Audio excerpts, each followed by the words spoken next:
The MLAs, almost 10 of our MLAs, they have lodged an complaint. ये complaint इसलिए launch किया गया है क्योंकि ये पैसा कहाँ से आया है? एक्सटॉर्शन का पैसा है, कटमनी का पैसा है, गवर्नमेंट फंड साइफन हुआ है, लिप्स एंड बाउंड्स का पैसा है।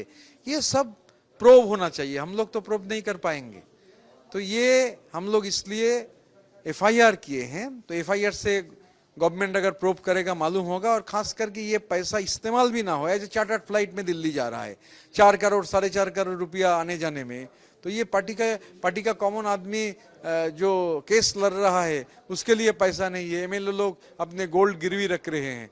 और ये तो हम लोग ये एफआईआर में लिखे हैं कि प्रोब भी होना चाहिए और ट्रांजैक्शन तुरंत बंद कर देना चाहिए।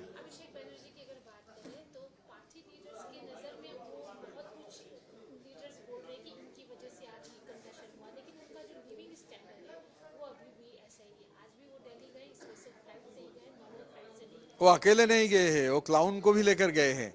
अभिषेक, हम लोग मैंगो पीपल है, मैं मैंगो पीपल हूँ, आप मैंगो पीपल है, इधर जितने दोस्त लोग हैं जर्नलिस्ट लोग सब मैंगो पीपल है। अभिषेक बनर्जी तो मैंगो पीपल नहीं है, आम आदमी नहीं है। तो आम आदमी नॉर्मल ट्रेन में चढ़ता है, नॉर्मल फ्लाइट में चढ़ता है। और एमपी लोग तो, और उसका मैं भी एमपी था, बिजनेस क्लास का कूपन मिलता था, ढेर सारे कूपन खर्च नहीं होता था। मगर अभिषेक बनर्जी, नारद जी का जो हिंदू माइथोलॉजी में है ना, ढेकी में वो चढ़ के घूमते थे, तो अभिषेक बनर्जी भी वो ढेकी, उसका ढेकी है चार्टर्ड फ्लाइट, साथ में वो क्लाउन को लेकर 4.5-5 करोड़ रुपया खर्च करके पार्टी का पैसा, ग्राउंड लेवल वर्कर के पास पैसा नहीं है मामला लड़ने का, वो जा रहे हैं चार्टर्ड फ्लाइट में। एक्चुअली बंगाल का आवाम उसका जो स्टेटस था स्ट्रिप कर चुका है, मगर एक स्टेटस सिंबल रखना चाहिए। तो स्टेटस सिंबल रखने के लिए चार्टर्ड फ्लाइट चल रहे हैं, पार्टी का पैसा पानी में ढकेल रहे हैं।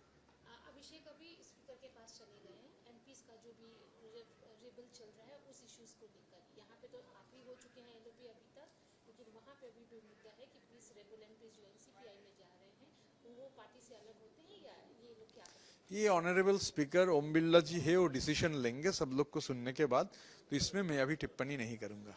एक और आपका हमेशा से ये रहा है कि जब से आप यहाँ असेंबली में आए आपको स्टाफ नहीं मिला, क्या एक्चुअली दिक्कतें सुन रहे थे, स्टाफ कहाँ है, स्टाफ कहाँ है, बोला ममता बनर्जी के साथ दिल्ली चला गया। मैं तो घबरा गया, ममता बनर्जी के साथ हमारा ऑफिस का स्टाफ क्यों दिल्ली जाएगा। फिर मालूम हुआ ये लोग तो असेंबली में था ही नहीं, ये ममता बनर्जी का घर में ड्यूटी करते थे। तो मैं तो हैरान हो गया, असेंबली का स्टाफ तो किसी का घर में जाकर ड्यूटी करने का है नहीं। तो this is a very serious issue. तो मैं मंडे ऑनरेबल स्पीकर को चिट्ठी लिखूंगा, तो ये इसमें भी प्रोब होना चाहिए। असेंबली का स्टाफ ममता बनर्जी के साथ दिल्ली जा रहे हैं, सुन रहे हैं, ये कभी असेंबली में आते ही नहीं थे, ममता बनर्जी का घर में ड्यूटी करते थे। ये ऐसा हो नहीं सकता है कि असेंबली का स्टाफ को असेंबली में रहना है, असेंबली हाउस में, नहीं तो एमएलए हॉस्टल में रहना है। किसी का घर में जाकर ड्यूटी करना उनका काम नहीं है।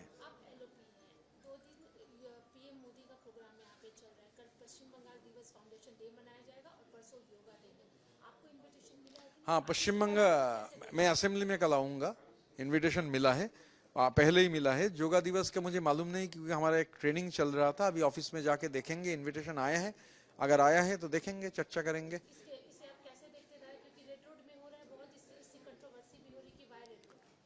एक्चुअली बहुत बारिश हुआ है, माने और वेदर भी ठीक नहीं है कि तो ब्रिगेड परेड ग्राउंड में हो नहीं सकता है, तो इसीलिए जो सुने हैं रेड रोड में इसीलिए हो रहा है।